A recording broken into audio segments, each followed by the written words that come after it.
Good evening, everyone. I will call this meeting to order at 6:30 p.m. by recognizing the traditional keepers of this land and specifically our neighbors of the Alderville First Nation with a formal territorial acknowledgement. We respectfully acknowledge that the municipality of Brighton is located on the Mississauga-Anishinaabeg territory and is the traditional territory of the Mississauga. The Council of the Municipality of Brighton respectfully acknowledges that the Mississauga Nation are the collective stewards and caretakers of these lands and waters in perpetuity, and that they continue to maintain this responsibility to ensure their health and integrity for generations to come. I will also advise that due to the ongoing COVID-19 pandemic, this meeting will be held using various formats. Members of council and some municipal staff are present in chambers. Other staff members, the delegations, and members of the public, and the delegations are joining us via electronic conference technology. The public is invited to join us by viewing this meeting live on the Municipality of Brighton YouTube channel. And I will also note that once we proceed into closed session, the live YouTube stream will end for the duration of tonight's council meeting. With that, I have a motion moved by Deputy Mayor Connect, seconded by Councillor LeBlanc, that council approve the September 7th, 2021 council agenda as presented. Is there any discussion? Those in favor? Any opposed? The motion's carried.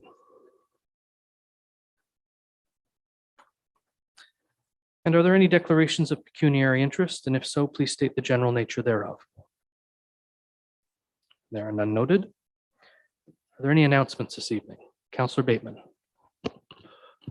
Once again, I just want to announce and let the residents know and council, there's another vaccination clinic coming to the municipality. It will be at the Codrington, in Codrington. It's not at the community center. It's going to be at Fire Station 2. I was out there today placing signs for the health unit to indicate it's coming soon. And I spoke to you about this. I want to stress this is for those that want to volunteer to go get their vaccination. I only stress that because have been receiving some nasty messages. This is not an endorsement of the vaccines or denouncement of them. This is just to present local opportunities for those that want to get the vaccination. But it's going to be at Codrington Fire Hall, Station 2, and the time is from 11 till 2, and they're bringing both Moderna and Pfizer right now, so nothing changes. This Thursday. And there's going to be 2 more coming to the municipality, but we'll announce that when it gets closer, somebody will. Thank you, Councillor Bateman. Any other announcements? Councillor LeBlanc. Thank you very much, Mayor. I put two reports in front of you that were given to the rural committee meeting.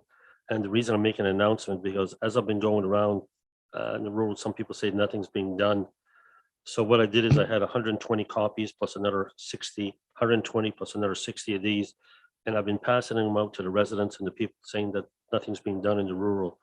So the last time I made the announcement, there was 51 signs. Now there's 81 signs that have been put up that were not missing, but should have been there due to the Traffic Act. And the rural work completed. They were giving it out in Codrington. Now they can pick them up, and I gotta go make another 120 copies tomorrow and put them out because the citizens are taking them and they're seeing that something is being done in the rural. So just to know that, just noting that the council is doing something and getting things done with the staff. Thank you. Thank you for that, Councillor LeBlanc, and I appreciate you giving that to members of council as well, because I think we all hear a similar message, so it is good to have that that information. Councillor Tadman, did you have an announcement? No. Anyone else? Okay.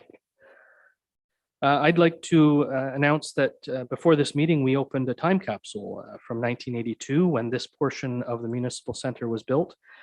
Inside the time capsule, we saw a newspaper from the week of August 25th, 1982, the local directory that was printed at that time, a letter from Mayor Pettengill that went out with the tax bill, and bios of all members of council, including Mayor Pettengill, Reeve Quick, Deputy Reeve Ritwidge, and Councillors Mound, Dunk, Zink, and Simpson, and a silver dollar also was included. All of these items will be on display in the library for about a month, and then they'll be sent off to Northumberland County Archives for safekeeping. It's a good little piece of Brighton history. This portion of the building was built in 1982, and it was a nice surprise to find that time capsule when the brickwork was being done on the east side of the building.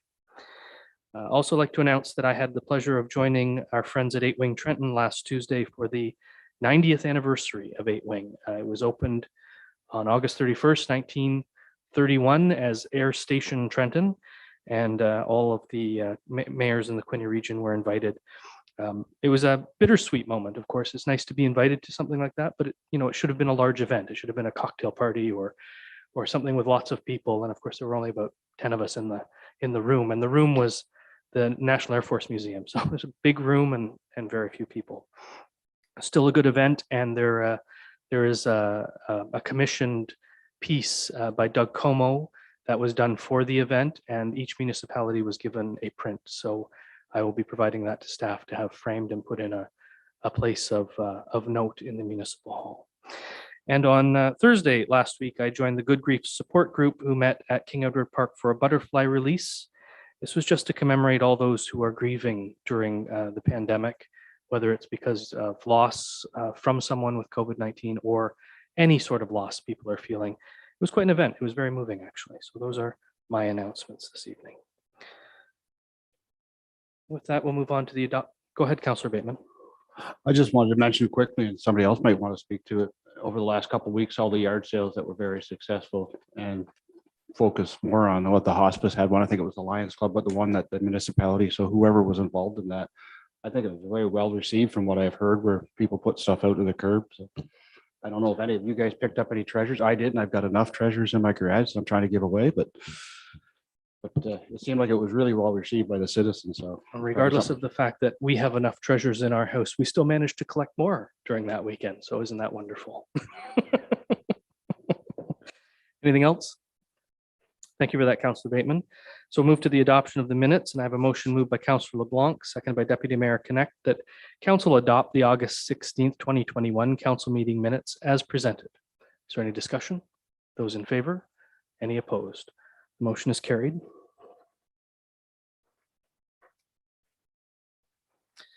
The motion moved by Councillor Rowley, seconded by Councillor LeBlanc, that Council adopt the August 18th, 2021 planning meeting minutes as presented. Is there any discussion? Those in favor? Any opposed? The motion is carried.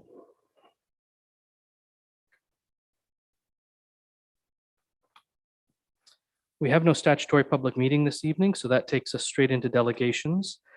Council will hear 4 delegations this evening. It is noted that the language, content, and conduct must remain respectful at all times. Council will be provided with an opportunity to ask questions of clarification from the delegation representatives based on the information that they have presented.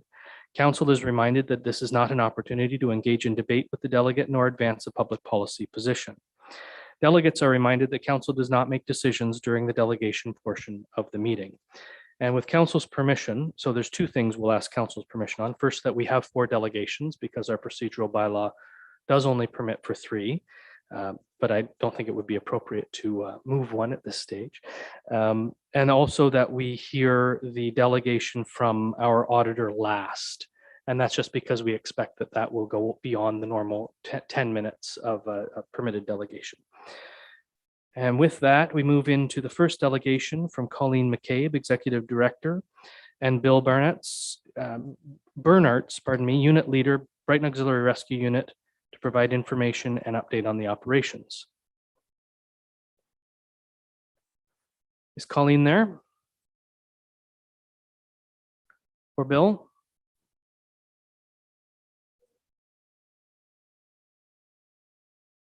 Well,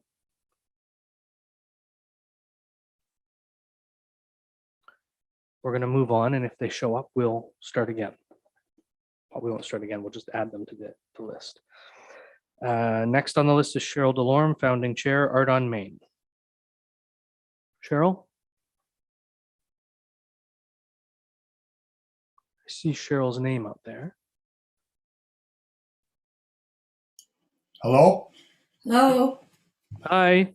Hi. I don't know How are what's you? going on here, but it's not me that's doing the delegation. It's actually Des Rodrigues, and I will allow him to go ahead and speak for me. Thanks, Sheryl. Welcome, Des.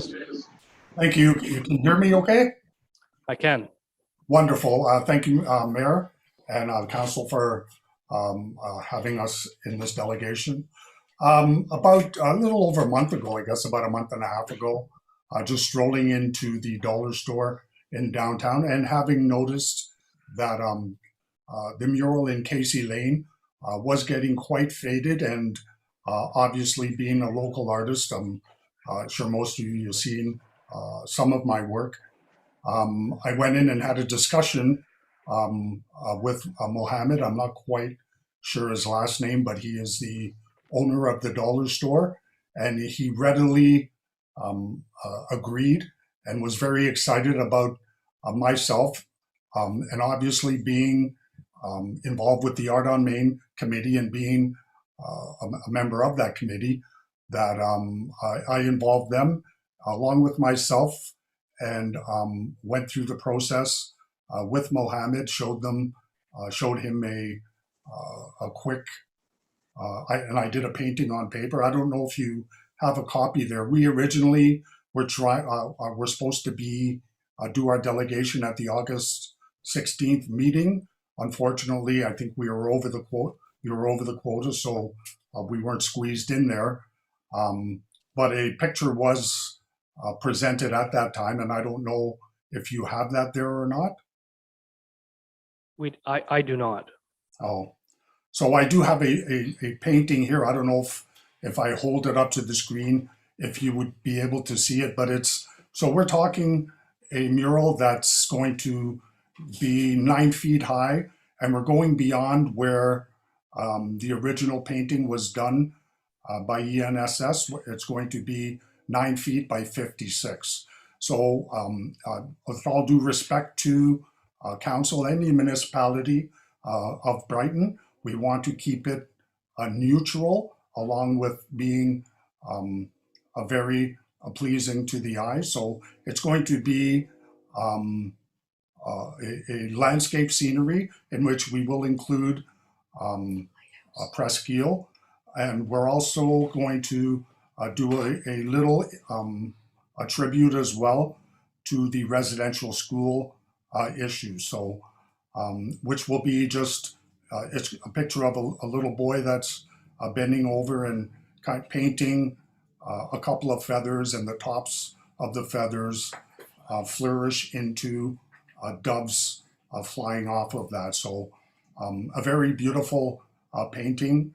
And again, we wanted to have the opportunity, out of respect to the community, to not just go forward with it, even though it's a painting on a private wall, but to bring it forth to council so that everyone would recognize, approve, and obviously be happy with the project we'd like to move forward with. And Des, are you able to, it looks like your camera's off at the moment. Oh, is it? Can you see Sheryl? Here, I just see Cheryl's name.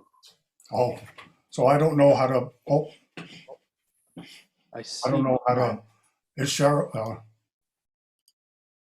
can you see Sheryl? Is that Sheryl up in the I'm corner? right here in the corner here, Des. I think that I see Sheryl under Des Rodriguez's name. Okay, that's That's okay. okay. She's gonna hold it up. Move it. Hang on, can we pinch Sheryl? Yeah. Whatever, try it both. There you go.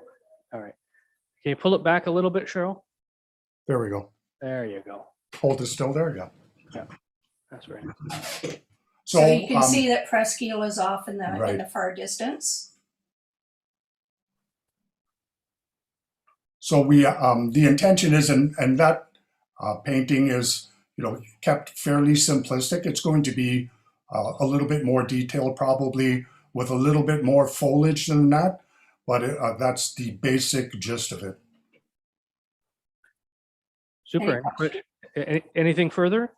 No, Okay, I'm going to turn the floor over to members of council to just ask questions of clarification from sir. either you or Sheryl. Councillor Anderson. Hi, folks. Very nice. I like. I was the first time I've seen it. We're surprised. Very nice, Dad. Question was, you said 9 feet by 52. 56, Imagine it's 52 inches, right? 9 feet by 56 feet. Really, eh? That's that full shot there, yeah. So, yeah, so what we were thinking, Councillor, was the painting now is um, uh, kind of a picture on the wall. We wanted to make it more wall encompassing. So when people are sitting there, they'd actually feel like they're walking through a scenery rather than it being more of a portrait picture. So we're basically the painting will be basically from ground level up to 9 feet, and again, longer than where the original one is. Anyhow, very nice. Anyhow, I like the idea of that large impact anyhow. It's pleasing to the eye and it's not distractive, I think, to anybody that would say distractive to anybody on the road or anything. So very nice. Thank you. Thank you. Anyone else? Councillor LeBlanc? Chair, I would just thank you for organizing this, and I support it. It looks very nice. Going to be adding to the town. Thank you. Have Thank you, while the artists on Main are there, have you looked at on the wall on the side of the Lola's building? That painting's kind of getting faded and probably needs some touch-up. We actually have taken a look at that. We're not able to do probably 2 in the remaining time frame that we have. So we thought maybe we could take a look at the wall at Casey's Lane and then maybe next summer come back to the table for the other. Oh, and one very important fact I failed to mention, we have all the supplies are being donated by a couple of businesses. And obviously this is of absolutely no cost to the municipality and obviously the taxpayers of Brighton. We're donating all of our time, and again, the supplies are all being donated. What will we do without our volunteers in this community? Councillor Rowley? Thank you, Mayor. Just one question regarding the recognition of the residential schools. As you know, we, the municipality, are hoping to do a crosswalk and have had to speak with Chief Mowat from Alderville. I was wondering if your committee will be doing the same thing to get either his approval or his blessing. Absolutely, we can set up a meeting with band council and directly speak with them. I'm actually close to several of the individuals down there, so it will not be difficult for us to set up a meeting for approval. Thank you. Thank you. We are. I've been here just past my 3rd year anniversary in this wonderful community, and I've enjoyed the giving, and I've received much more back. So I can speak individually as an artist. And I can speak on behalf of the committee. We're always available to participate in any art function or artwork or anything that is needed by the municipality. We're more than willing and able and capable of any endeavor that you might wish to have done within the municipality. Thank you, Des. Very kind. Thank you. Councillor Routley? Yes, just one more question. It is in the, and I know you're speaking with the owner of a building. It's really not, but have you approached at all the DBIA? Have you made a delegation to them? No, we have not made a delegation to them. We weren't sure what their process was or what they wanted to participate in. I suppose Des being the leading initiator here, he could possibly reach out to the DBIA and I guess post a delegation to them. Our real concern, Councillor, if I may, was we had really hoped to get this started, and we still intend on doing so and having it completed, hopefully before any inclement weather changes those plans. But we've already been delayed by a month, and again, we'd really like to get started with this. And I'm willing to talk to the DBIA, and I would assume hopefully that they would be happy with the draft of what we wish to paint. And again, based on it being of no cost to anyone, and we weren't aware whether or not the DBA was going to continue with any kind of work on Casey Lane. I assumed that it was at its completed stage when they had done the prior work earlier this year. One question, Emily. Could you tell me when the next DBIA meeting is? Exactly. That was going to be my follow-up, Sheryl. I might suggest that maybe you send some correspondence to the administrator of the DBIA. They meet this Thursday. Okay. Can you give me the administrator's name, please? Ashley.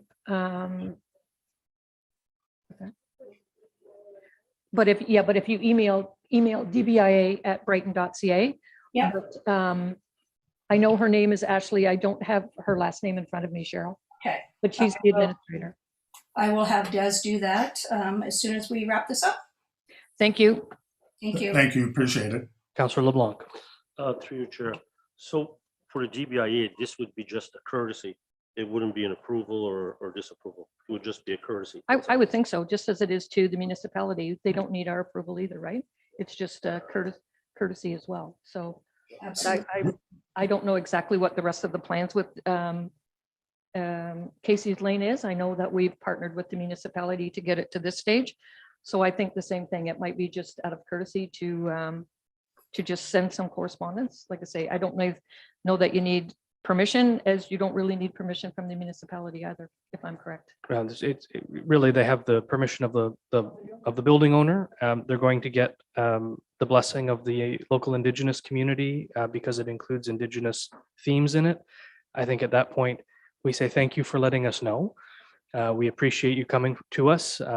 It's not just a courtesy. It's really important that we communicate in this way in a small community like ours.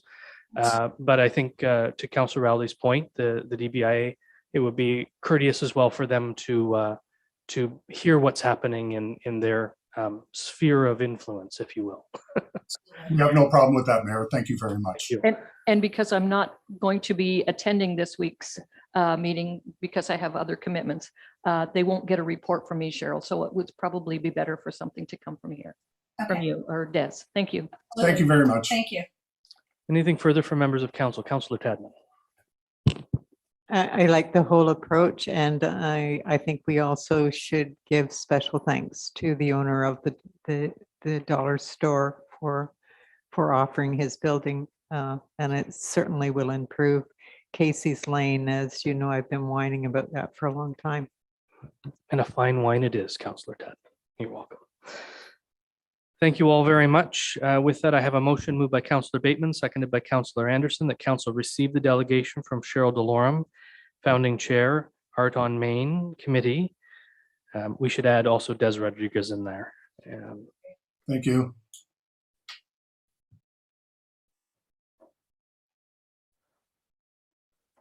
Regarding a redesign of the mural facing Casey Lane on the wall of the Dollar Choice. Is there any further discussion from members of council? The only question I would have, because of the work that Public Works and Parks and Rec have done on Casey's Lane, was there any movement to, I'm asking the CAO, was there any movement to do anything with that mural? And will this affect or impact staff in any way? Through you, Mr. Mayor. Certainly not aware of any conflicts in that regard. Thank you. Appreciate that. If I may, A lot of feedback. sorry, One of you has to mute. There you go. sorry, if I may, it's Des again. Yep. So we're going to be taking all precautions, obviously, in regards to health and safety. So we'll be sectioning off the area to ensure nobody, because we will be setting up, a small scaffolding. But we are going to contact, I guess it would be Parks tomorrow, about removing temporarily the bench, because there is a bench against that wall that will impede, and we obviously don't want to get, and we'll be laying down all the protective blankets to ensure that it's a clean, safe work project. So we'll have to have that one bench removed, but we will contact, or if it can be done through you, I'm not quite sure, to have that the one bench removed. That's on the wall that we'll be painting. The CAO will contact Mr. Miller at Parks and Recreation. Okay, wonderful. Okay. So anything further on the motion, members of council? Those in favor? Any opposed? The motion is carried. Sheryl, Des, thank you very much for joining us. We appreciate your information and keeping us in the loop. Thank you. Thank you. We always will. Appreciate it. Bye-bye. Appreciate that. And I'm going to circle back and see if Colleen and Bill from Beru are here. I saw Bill show up. Is Colleen with Bill?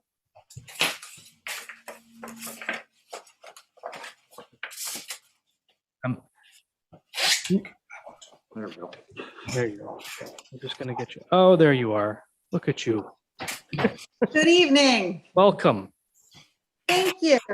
I'm going to turn the floor. I've already introduced you. You weren't here, but I did. So I'm just going to turn the floor over to you. Well, Go my ahead, Colleen. apologies for our delay in joining.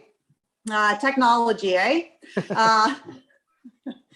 Mayor Ostrander, Brighton Council, and Brighton residents. I'm Colleen McCabe with the Brighton Auxiliary Rescue Unit, and I'm here tonight with Bill Bernaerts, our unit leader. And we just wanted to provide some information and updates on the activities of our rescue unit, including the purchase in 2020 of the new rescue vessel, which Brighton municipality so graciously loaned and granted to our unit to secure for the vessel. At this time, I'm going to turn our presentation over to our unit leader, Bill. Thank you. Good evening, everybody. Thanks very much for making the time to have us out here tonight. Brighton's Town Council has been very supportive of our unit over the past years, and it came through for us in 2020 with a significant grant and loan that helped us acquire our new search rescue vessel, as Colleen said. Tonight's presentation is an update of our activities along with the unique challenges we face in 2021 associated with COVID restrictions. We had hoped that we could have been able to hold a public event showcasing our new vessel and our operation in 2021. But to date, the restrictions that we have to operate under continue to prevent us from operating in a regular manner. So if we flip to slide 2, quick summary of our unit. Brighton Auxiliary Rescue is in its 13th year of operations, serving the boating community in the Presqu'île Bay area, covering over 600 square miles of Lake Ontario. It's a completely volunteer-based registered non-profit charity operating under direction of the Canadian Coast Guard Auxiliary. We work in conjunction with search and rescue partners, including Brighton Fire Department, Canadian military, and local police agencies. Flipping to slide 3, just a little summary of COVID. So a shorter operating season has been something that we didn't get out of the blocks in very good shape at the beginning of the year. COVID restrictions limited the access to the waterways by the general public, as boat launches and marinas were closed at the beginning of the season in late April. We were lucky enough to have our boat ready to go in the water 2 weeks before the normal end of April timeframe. So we just managed to get it launched before things were shut down again. So that was fortunate for some of the people that we had to go out and assist. Increased call volumes in this year. Normally pre-2020, we would get in the range of 8 to 10 calls a year. 2020 was the call volumes went up. We had 13 calls in total. However, 2021, we are sitting at 23 calls right now, and we still got another month of boating season to go. So it's been a major increase in call volume and service that we provide here. A similar significant increase in search and rescue activities has been experienced right across the Canadian Central and Arctic regions again this year. And there's no official rationale for this increase, but there is a strong belief that this is related to people seeking relief from COVID isolation and looking for safe recreational opportunities that support social distancing. Additionally, the severity of our calls has increased significantly this year. We've had several serious missions outside of the typical vessel mechanical breakdowns and groundings in shallow water, which we normally experience. We've had serious medical condition cases, including 2 carbon monoxide poisonings, 1 victim being airlifted to the hospital off of that vessel. We had a head injury requiring us to locate and evacuate the victim from a vessel 10 miles out offshore in the lake around midnight.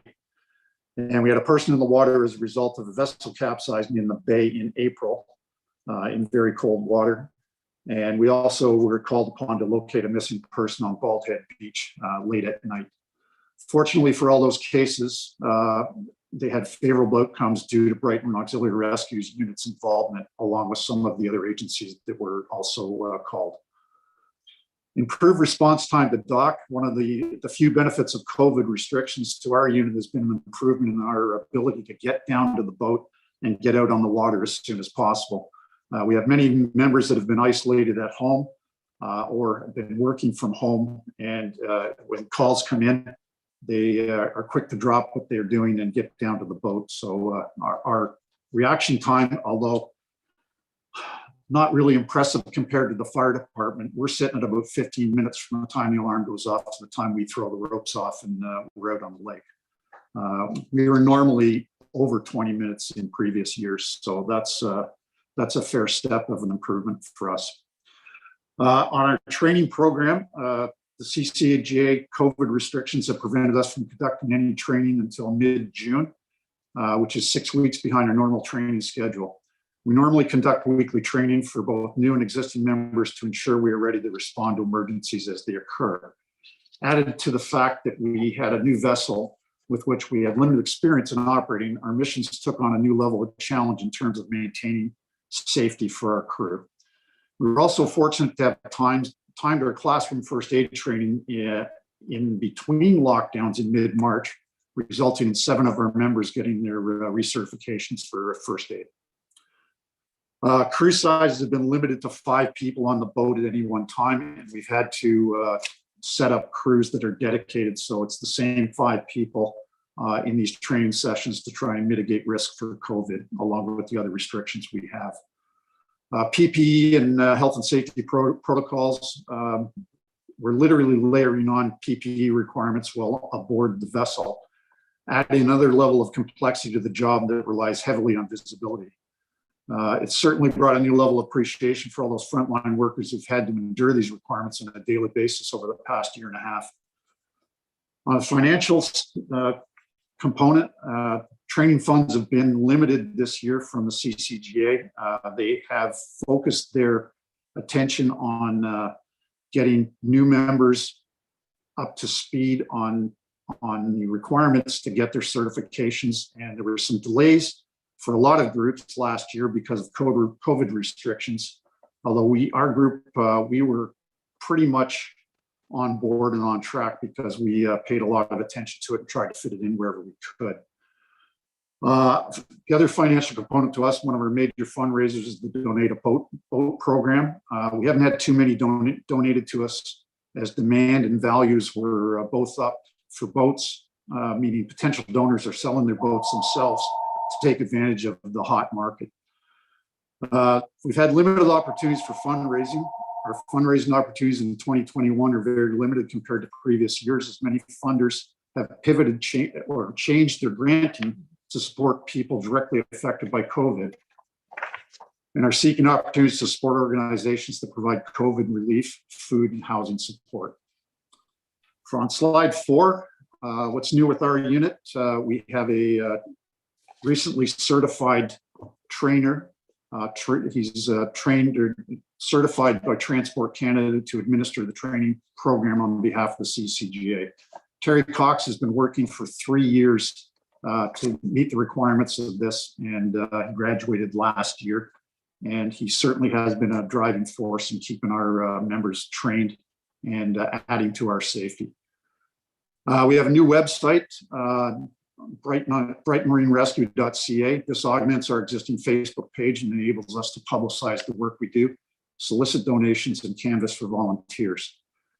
In the last half of 2020, Oldies 100.9 donated a radio campaign where we had 320-second radio spots, which were public service announcements and also promoting the Brighton Auxiliary Rescue at the same time. Late in the year, we were the lucky recipients of the Tim Hortons Smile Cookie campaign, which was a boost to our funding, which was definitely a good step on our behalf. And we also conducted a 2-day food drive at Sobeys and No Frills in mid-October on behalf of the Brighton Fair Share Food Bank.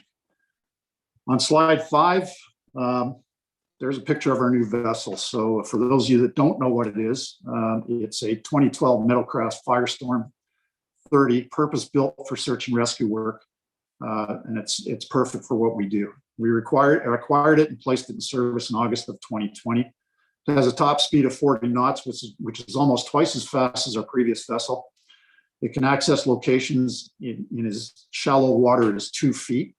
And we can now not only get on scene much more quickly, but we can get into places we weren't previously able to get to. On slide 6, I won't go through the list of equipment there. It's unless you're a boater, you probably won't understand what some of it is, but it's a fairly extensive list which enables us to get out and locate the victims that we're trying to assist in the quickest possible time. One of the things that we got from a donation was a FLIR night vision camera. This has really helped us after dark in trying to locate people. And it's come in handy for us on 2 of the serious cases that I talked about earlier. So in 2021, some of the things that we put on the boat, we've got a new LED searchlight. We've upgraded our deck and docking lights, and we have a crane now so we can lift heavy objects out of the water. It's also got a power winch on it.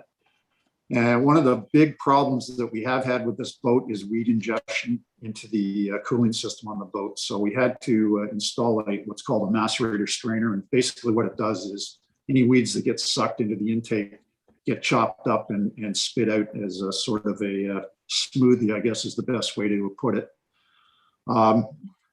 We field trialed one of those, and we got another one on order for the other engine. So we hope to have that in working before the end of the year. So to sum up, we want to make a big thank you to all of you for your support, your continued support. There's a list here of all the agencies that have helped to support us to get where we are today, along with a lot of public sponsors as well. On slide 8, what's next for us? As I said, the CCGA has limited funding available for training. So we are having to cover the training costs for any non-new members ourselves in order to keep our skills up. We are safely operational, and there are many things we still need to acquire to provide the safest platform from which to do our job and ensure our vessel is always available for missions. We got a list of things mostly safety related, including immersion suits, a life raft, helmets, and an improved communication system that's still on the waiting list to get. Our focus is always on safety. Our number 1 rule is safety for the crew, followed by safety for the boat, and then finally safety for the people we're going out to rescue. In closing, I'd like to say that 2021 has been yet another unique year beyond the immediate health risks associated with COVID. A year that has experienced a significant increase in both the number and severity of missions, while at the same time experiencing a drastic decrease in regular revenue streams from CCGA, public, and corporate sponsors. Peru has responded to every distress call we have received this year. I'm immensely proud of my team. The work we do, the success we have had building our unit over the past 13 years into the operation we enjoy today. Ensuring we are here as a vital member of the local SARC community, saving lives in the water now and in the years to come. It takes money, and this year is more challenging than ever. Thank you for your support, and I hope we can rely on that continued support going forward. Thank you both very much. And before I turn the floor over to members of council for questions of clarification, I want to thank you for the work you do out on the water. But it sounds to me like the community's investment and our support has been advantageous to some folks. And I'm sure some grateful folks out on the waters. So I will turn the floor over to members of council for questions of clarification. Anyone? Councillor LeBlanc. Your Mayor. Well, thank you very much. I've seen some of your rescues. I've witnessed them myself. You're pulling on that huge yacht that was about 60 to 70 feet long when it drifted ashore. And you told me that this boat had so much power, it was like a bulldozer to pull it off the reef and the sand. And you brought it into shore, which was amazing. And then we talked about how many savings you've done or rescues you've done. I've seen you guys at night with the military. I've seen you working with the Coast Guard with the helicopters finding you're doing searches for people. And I have one question, but I'm going to have it for the fire chief. I was going to ask, do you work with our fire chief? Do you work hand in hand with the crew of this rescue boat? We tried to. I know this year was really hard with the training. We couldn't really cross train at all just because of COVID. But we've talked quite a bit, and we're on board with them if they need us, and vice versa if we need them. I'm just going to finish. So when I've seen everything, like we have auxiliary firefighters, and with them we fund them to all the way. They go save lives on the railroad, on the railroad, on the 401, in houses. You're also part of Brighton, something we need if we're going to have recreation. We're going to have our tourism come here. We're going to have boats. And I know that we funded you last year. I would like to put it to the council. I know you're not supposed to put policy, and you mind if I say it there? I think this, You can say whatever you want, but okay, thank you. I think this loan that you have that is kind of hindering, because with the fundraising you're doing, and I see what you need and what you're buying and you're putting on the boat, I think I don't know how much you still owe to us, but I think it should be forgiven. And we should look at it in the meeting of the whole, so that they can go on fundraising, because I know that there's a lot more team members and that want to join this group, and they're limited on funding and stuff to get there. And so for as a member of this council, just myself, I can only speak for myself, I think we should look at that very strongly, because they have a great working relationship with the fire department, the military, the Coast Guard, and plus they go out and save lives all the time, at any time of night or day. So And that's just from me. and I'm sure the two Beru representatives appreciate those words very much. And I would anticipate that something will be coming forward at budget time for some sort of request. And you have at least one vote. But we would ask you, of course, to make any requests of that nature or any monetary requests through the budget process. That would be through the meeting of the whole. Yeah. Through the budget process. That the deputy mayor chairs. Okay. And I'll be bending her ear. Thank you. Councillor Tadman. Thank you. That's probably 2 votes right off the bat. You made a great presentation there, Councillor LeBlanc, and I see these people working day in, day out, and I've gone up and talked to them at one point. I don't bother them, but I wanted to know more about it. And at that time, I know there was one person that I believe had a concussion, got hit with the mask or something. But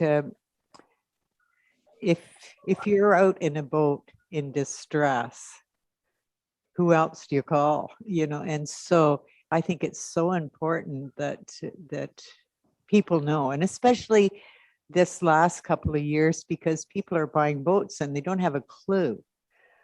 Really, once they get out there, then they have to learn how to navigate in the water, which is not the same as driving along the 401 or number 2 highway. So all in all, I think you've done a great job, and I certainly hope that we can help you more financially. And the 2 things that I see here that you need, that you've deferred, the immersion suits, I would think, especially in cold water, would definitely be a real asset, and a life raft. You don't have one at all? No. Wow. Well, those 2 things for sure you need right away. Thank you. Thank you. Anyone else? Councillor LeBlanc. Thank you very much, Councillor Tadman, for bringing that to my attention. And I will not stop. Thank you there. I looked at the budget before we have the delegation coming in tonight, and looked at it and the shape of the towns, and then I'll ask them the question. We're in great shape.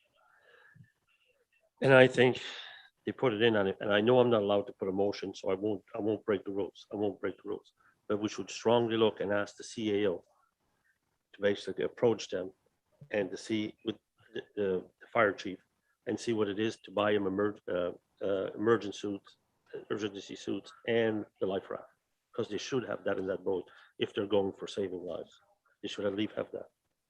So again, we'll let Beirut decide what it is they need, and they will make their financial request to the municipality through the normal budgetary process. Any other questions of clarification for members of council? Well, thank you both very much. We do appreciate you coming and delivering this information. Again, thank you for everything you're doing out on the water. It's important to the citizens of Brighton, and it's important to those who we want to attract to the community as well. So we do appreciate that effort. And with that, I have a motion moved by Councillor Tadman, seconded by Councillor Bateman, that council receive the delegation from Colleen McCabe, Executive Director, and Bill Bernaerts, Unit Leader, Brighton Auxiliary Rescue Unit, regarding information and an update on the operations, including the addition of the new rescue vessel. Any further questions from members of council? Those in favor? Are there any opposed? The motion is carried. Thank you both very much. Thank you. Thank you.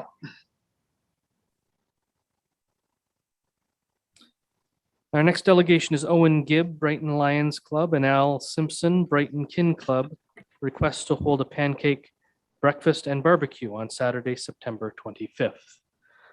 Mr. Gibb, Mr. Simpson. It's Mr. Gibb here, and Mr. Simpson has not made it. I'm not sure. I think he's probably working over in Coburg tonight at the bingo hall. We'll let you carry the day, Mr. Gibb. Okay, I'll try to do that. Some weeks back, I sent a letter to you, Mr. Mayor, and the councillors requesting that Veterans Way be closed on Saturday, September 25, as the two clubs, the Lions and the Kinsmen, wanted to work together to provide something on that day that was supposed to be Applefest Day.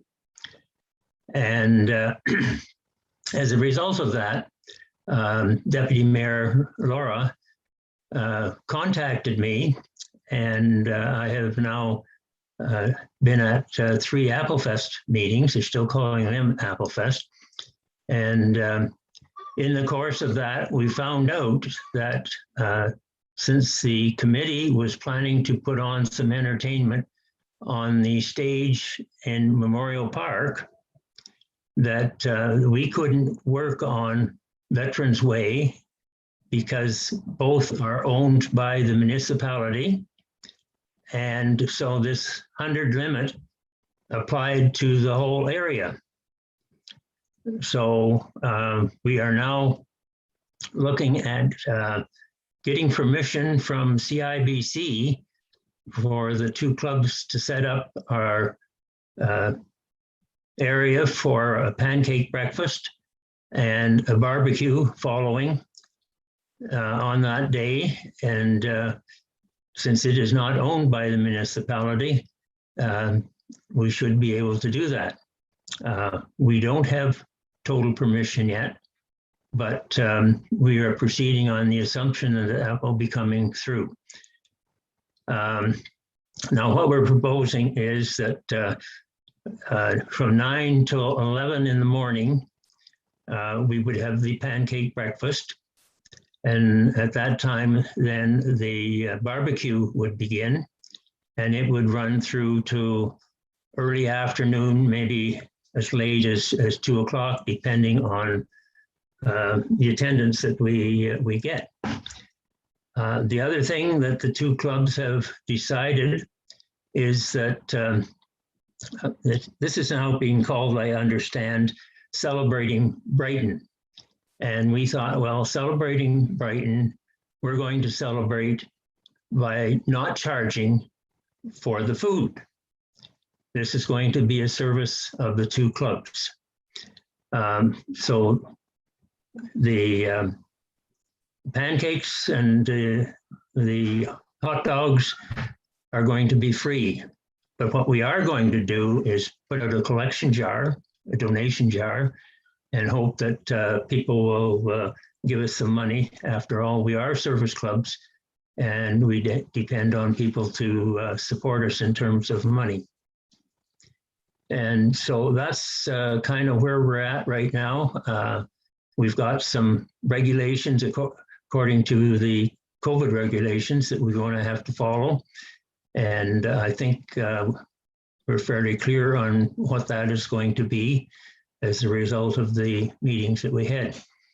So that's our situation now. And for us to proceed, we have to get permission from CIBC to use their parking lot behind the bank. And I'd like to get another little word in here for the Lions Club. As you may see behind me, this is the Lions 75th anniversary. Club was formed in 1946. I would have very much liked to take some time tonight to tell you about all the things the club has done, but time is limited. I'm going to have to do that on another time if I want to get into council and go through the various things that this club has done to help out the community over those 75 years. But it is a tremendously long list, and there are a number of things around the town that are there because of the Lions. Okay, so try to keep in the time limit here. I will end now, and if there are questions, I'll try and answer them. Thank you, Mr. Gibbon. We do hope you will come back and provide us with that history of all the wonderful things that the Lion Club has done in Brighton over those 75 years. Questions, comments for the delegation for members of council? Deputy Mayor? Thank you. And thank you, Owen, for coming. When Owen sent out his email, I did respond to him because historically, staff, if anyone wants to do anything on that weekend, staff says no, because it's all kind of redirected to the committee, because that's how we've taken up every spot in Brighton. And we usually, say yay or nay to whatever group, but we're always happy to support our service groups. We're happy to see that they're doing something. We've been working on trying to secure the parking lot behind CIBC. Bob, I don't know if you have you spoke with them last, if you have a final on that. Through you, Mr. Mayor, I do not have a final. Having said that, I spoke with the representative of CIBC probably on Thursday or Friday, and basically said, whatever you need from a paper standpoint, direct it to myself and I'll execute whatever documents that are required in order to facilitate this event. Thank you. So that's in process, and I'm confident we'll be able to get it all worked out. So, yeah, I just wanted to add a little bit to that and just thank again Owen and the two groups for what they're doing. Thank you, Deputy Mayor. Councillor Rowley? I just want to add a little bit on to what the Deputy Mayor just said. Owen, have you and Ellen been working on a sketch as to what I know one of the emails that I sent also to the representative to basically let them know what that would involve as far as tables, chairs, and some of your cooking equipment. But they still require a drawing of how that will work out. So hopefully between yourself and Ellen and your committee, you can get that done sooner than later, so they have that for their file as well. I have not got a sketch at this point in time. I forwarded your email to Alan, and I was leaving it up to him because they are used to setting up there on Veterans Way for Applefest. So I thought he could do that, but I haven't got anything back. So I'm going to have to get after him and see. I did go up today to the back of the bank and stepped it off, and it looks like we have an area that's approximately 90 feet by 90 feet. I'm not just sure where the boundary lines are of that, but we have an area that big, and that should be plenty big enough. We're not expecting a huge crowd.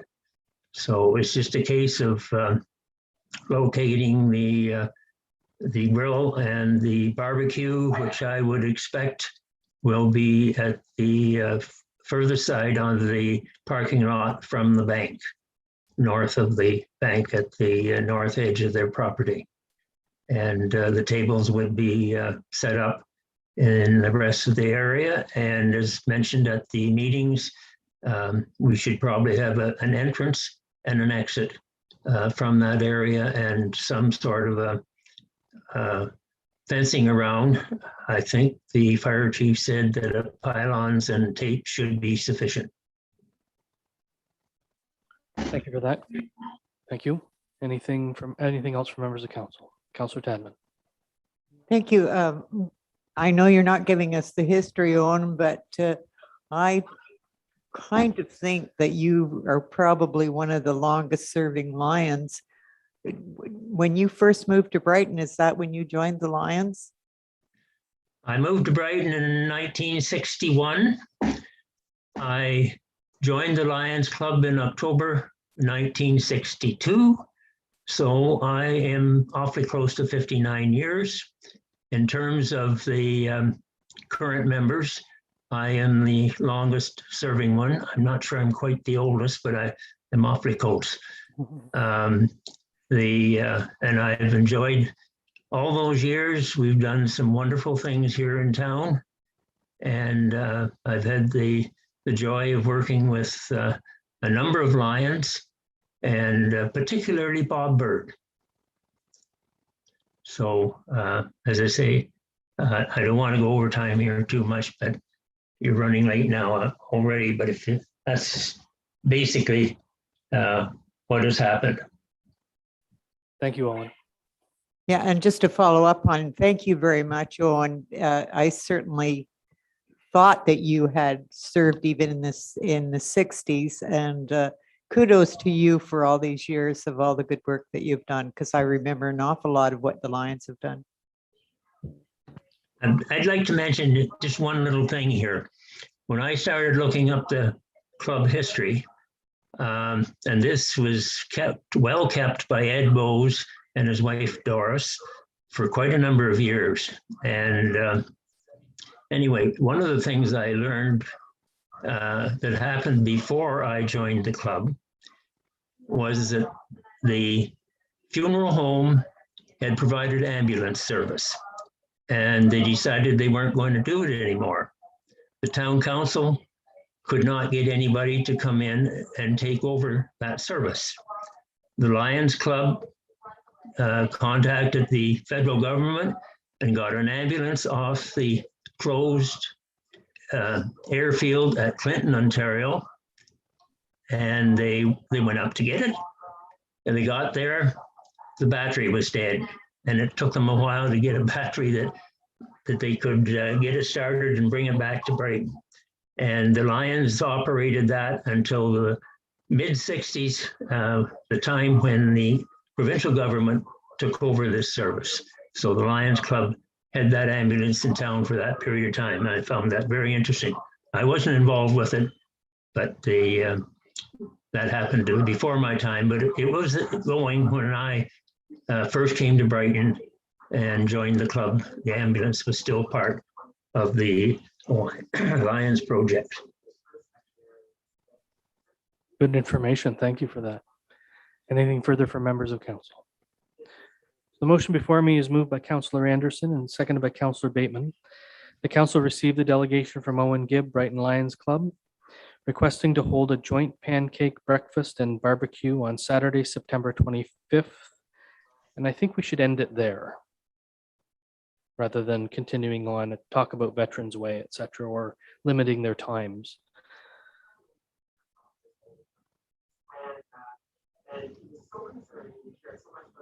Is that okay with you, Councillor Anderson? Is that okay with you, Councillor Bateman? Any further discussion? Councillor Rowley? Could you just repeat what you just said? I'm sorry. So the motion will read that council received the delegation from Owen Gibb, Brighton Lions Club, requesting to hold a joint pancake breakfast and barbecue on Saturday, September 25th. Anything further? Go ahead, Deputy Mayor. Just note that it is the Lion and Kin Club that are holding it. Yeah, so I should put a joint pancake breakfast with the Kin Club. Is that okay with you, Councillor Anderson? Councillor Bateman?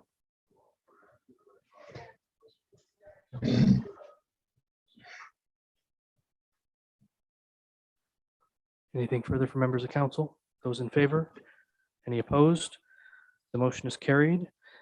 And Mr. Gibb, we will be receiving a recommendation from the Apple Fest Committee, which we will then discuss and hopefully pass so that you have this permission moving forward later in the meeting. Thank you. Thank you, sir. Our next delegation is Trina Connell, BDO Municipal 2020 Audit Presentation. I see Trina on the screen. There we go. Hi, Trina. Good evening, Mayor. Hope everybody's doing well today. Just a question. Do you want me to put the slides up or does everybody have the slides? If you can share the screen, that would be ideal, I think. Okay, so 1 second here. I'll get that going.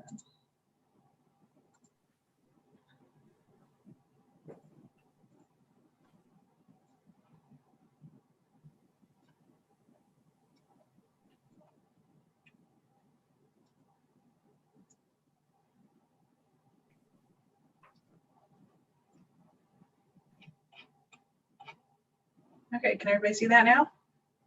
Not a thing, except you. Oh, okay. I just have to click the share button. It's almost there. There you go. Okay, perfect. I'm up to the races now. Okay, so I will start. So good evening, Mayor and councillors. Thank you for having Nick and I here today to present your audited financial statement. The financial statements are intended to report on the financial position of the municipality as at December 31st, 2020 to ensure accountability and transparency for you. I'm going to start by going through the auditor's report. So the responsibilities of management and those charged with governance is to ensure the financial statements are preparation and fair presentation of the financial statements are in accordance with Canadian public sector accounting standards. The internal control necessary to enable preparation of the financial statements that are free from material misstatement, to assess matters relating to going concern and using the going concern basis of accounting, and those charged with governance are responsible for overseeing the financial reporting process.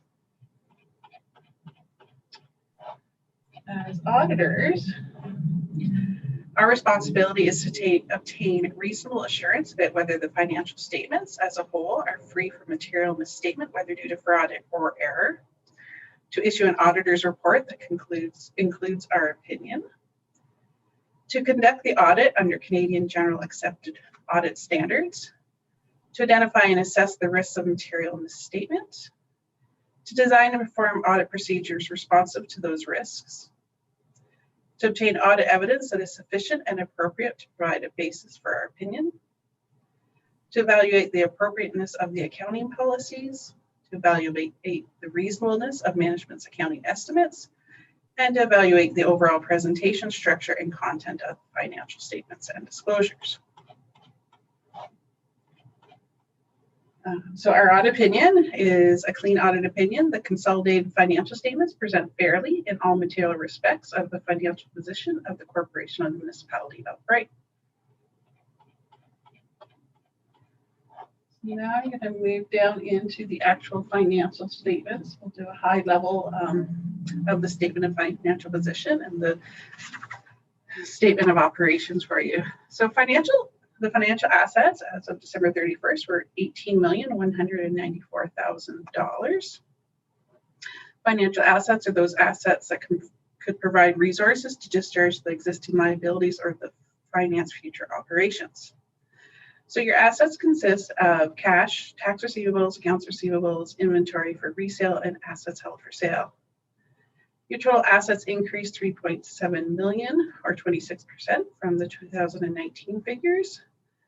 The main contributing factors for this increase was the increase in cash held at year end of 2.5 million and the increase of accounts receivables of 900,000.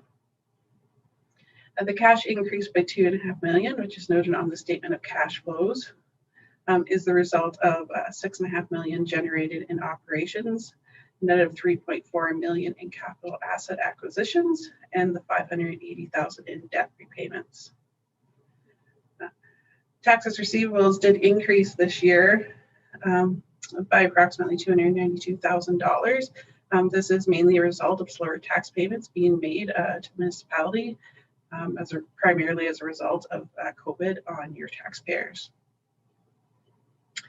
Accounts receivables increased 900,000, mostly driven by having 2 HST refunds outstanding at the end of the year. So moving down to net debt on your financial statements. Net debt forms a part of the financial position and is the difference between the financial assets and the liabilities. This provides information about the municipality's overall ability for future revenue requirements and its ability to finance activities and meet its obligations. Your liabilities have increased 2.1 million or 12% this year. This is a result of $1.9 million increase in payables. This is mostly due to increase in trades payables and accruals, which are generally due to timing of when the invoices are received, and the majority have been paid since year end. There's a $750,000 increase in deferred revenue due to the amounts received and deferred for gas tax of $246,000 and OCIF of $386,000. The municipality paid $580,000 off in their municipal debt in principal payments for the year. So there was a reduction in that. Overall, the net debt of the municipality is $817,000, which is an improvement of $1.7 million over the prior year.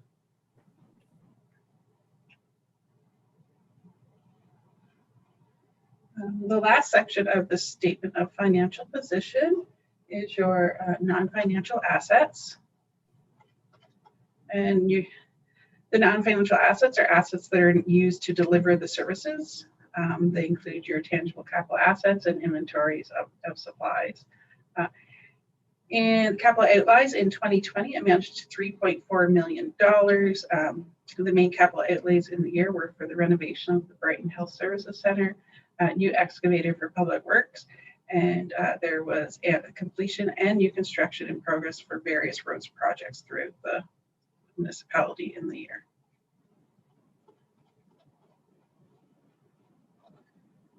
I'm going to move forward to the statement of operations. So we've got 2 graphs up here which really show the composition of how your revenue is coming in, what's coming in to the municipality. Taxation increased as a percentage of the total revenue by 7% in 2019. Revenue increased $673,000 from 2019. And this is a result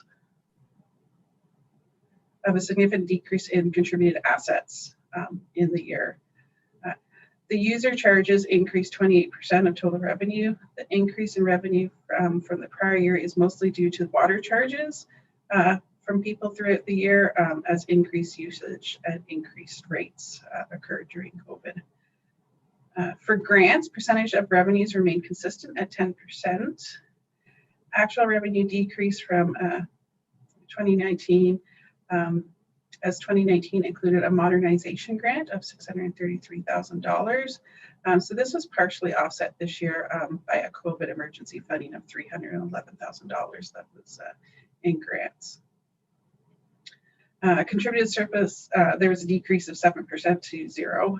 There were no roads assumed in 2020, while there were 4 roads and 2 ponds assumed in 2019. The other description decreased from 10 to 5%. This decrease from prior years included a $1.2 million, 2019 included $1.2 million from the development charge recognized in revenue. This was mostly related to funds for Monk, Russell, and Napier and equipment. So total revenue for the year was $17,770,000. A decrease of approximately $1 million from 2019 of $18,779,000. Revenue increased in most streams from 2019, with the exception of the contributed assets, which there were none, and other revenues, as there were not as many development charges recognized in 2020. So moving down to your expense analysis by department. This chart shows the expenses incurred by the department for the current and the preceding 4 years. As we can see, for general government expenses saw an increase this year, which was a result of the COVID-19 incurring $294,000 of expenses, as well as incurring additional consulting expenses for records management, recruitment, and compensation review. The protection expenses remained consistent with 4 years prior to 2020, with a slight increase this year, mostly relating to the increase in the policing service contract. Transportation expenses were higher in 2020, mostly due to the additional road maintenance projects that were undertaken in the year, resulting in increased salaries and contracted services in this department. Environmental expenses were consistent with the averages, excluding 2018, which there were additional costs for the MOE that year. And there were costs and a cost associated with the removal of biosolids in the past. Health expenses were consistent with the average trend and saw no significant changes. Recreation and culture is increasing at a steady rate year over year. The planning department saw decreases from 2019 as a result of filling open staffing positions in late 2019 and in 2020, resulting in significantly reduced need for consulting, which drove the costs up in 2019. Overall total expenses for 2020 were $16,242,000, which increased by approximately $709,000 from the prior year expenses of $15,533,000.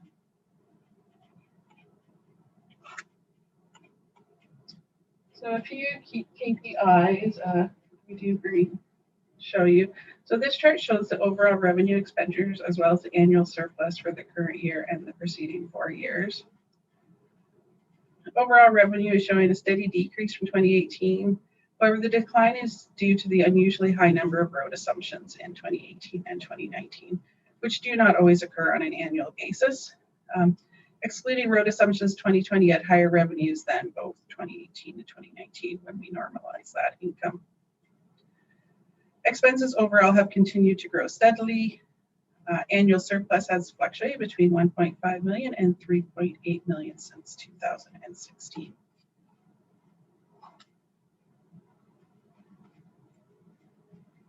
Comparison of annual additions to the surplus and amortization. So this chart shows available cash for use by removing the amortization from the current year surplus deficit.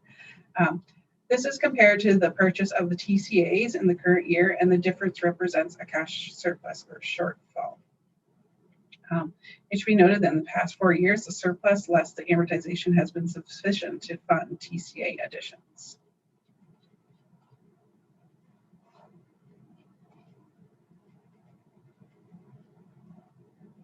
So comparison of net financial assets and the debenture debt and annual surplus. Again, this is a 5-year summary. The net financial debt has remained steady over the past few years as financial assets and liabilities saw similar increases year over year. Municipal debt decreased this year as a result of principal payments on debt, and no further financing was obtained throughout the year. The increase in municipal debt in 2019 was from financing obtained for the municipal building expansions, the Brighton Health Services Center, and Allison Dundas projects. Annual surpluses have increased steadily from 2016 to 2018, followed by the large surplus in 2018 from contributed assets. Majority of the surplus from 2016 to 2019 are from contributed assets and increase in tax rates. The decline in the surplus in 2019 is from fewer contributed assets, and the additional decrease in 2020 is that there is no contributed assets. And as stated before, in both 2020 and 2019, we saw an overall growth across the other revenue streams. So the remaining pages in your financial statements are the notes that will give you additional details on the accounting policies in place and the reconciliations, and they do add more details to the numbers within the financial statements. And does anybody have any questions? Members of council, any questions of clarification? Councillor LeBlanc. Your Mayor, I seem like I got a lot of questions, but this is just one. Oh, she's gone. She'll be back. No, am I gone? No, you're there. You're there. Oh, I have one question. Read your final statement, your financial statement for the year 2020. When we look at this municipality, I'm not going to ask you to compare, but are we in good shape? Because I keep on hearing that we have no money to do anything. I just want to know, is this municipality in good shape? so I think overall, at the end of the year, the municipality still has a net debt position. Municipalities, I can say some take different approaches. Some municipalities are certainly incurring debt to invest in their municipalities, and other municipalities are not. Your municipality, I would say, takes a more conservative approach and takes on the debt they need to finance the operations and improvements, more so than others who expend a lot and incur a lot more debt. The one slide, like to see how you're doing in replacing like your tangible capital asset management plan, is the slide that we showed of showing your surplus plus the amortization, showing that when you add those back together, your TCA spending is in line with that. So you're not spending more than what you're actually bringing in. Does that help you out? Any other questions from members of council? Councillor LeBlanc. Well, yes, but my question is, again, are we in good shape in this municipality, and are we doing the right thing? You showed me the things, like I'm a businessman, I understand how to read all this. Right. What we have. I look at that we have a surplus of $18 million. And we've had a surplus in 2018 of 3 million, 2019 or 20 of 3 million, and this year 2020 of 1.9 million. But your accumulated surplus is actually at the end of the year is 75 million. That's at the bottom of so the surplus for the year was only 1.5 million this year. So yes, like you're not going in debt. You're like, if overall, like your operations are resulting in a profit to allow you to contribute further. So you're not doing offside. The net debt of 817,000 is not large, in my opinion. I've seen much larger, and I've also seen others with net assets. So I think, again, it's how the municipality wants to run it. Are you in bad shape? No, you're able to pay your debts, you pay your payables on time, you've got a good flow of receivables, and your taxes receivables maybe weren't the best this year, but in past they've always been very strong. Again, mitigating factors this year, why taxes receivables. So the operations of the municipality are run very smoothly. Thank you. Thank you. Any other questions from members of council? Councillor Tadman. Thank you. I won't put you on the spot, Trina, for this, and I know that our financial director lets us know at some point during the year how much we actually can borrow for a big capital project. So that will be coming later. Is that correct, Linda? The director usually tells us at budget time what our borrowing capacity Yeah. is. Yeah, your annual repayment limit, yes, will come at budget time. And I also provide council with our financial indicators that comes from the Ministry of Municipal Affairs, which are two really important tools for council to review each year. So back to what Councillor Blanc was saying, we have maintained a pretty good record for our finances over the years. And to you, Linda, you've always got a really good report back from the auditor. So I thank you very much to keep us all on the right page as we move forward to our next budget. Yeah, so we do look at your debt limit every year, and there is ample room for more debt if you choose to. So you're definitely still on side for that. Like you're not at the limit, anywhere near the limit. Thank you, Trina and the BDO team for the audit and the audit presentation. And thank you to financial staff for getting everything together. I know there's a lot of work goes into the background to make things run smoothly for the auditor. So we appreciate that as well. With that, I have a motion moved by Councillor Anderson, seconded by Councillor Bateman. The council received the delegation from Trina Connell BDO 2020 audit presentation. Is there any discussion? All in favor? Any opposed? Motion's carried. And we will receive a staff report asking for approval of that audit coming up here in a second. Madam Clerk, are you aware of anyone joining us for citizens' comment? Ms. Lambert, thank you.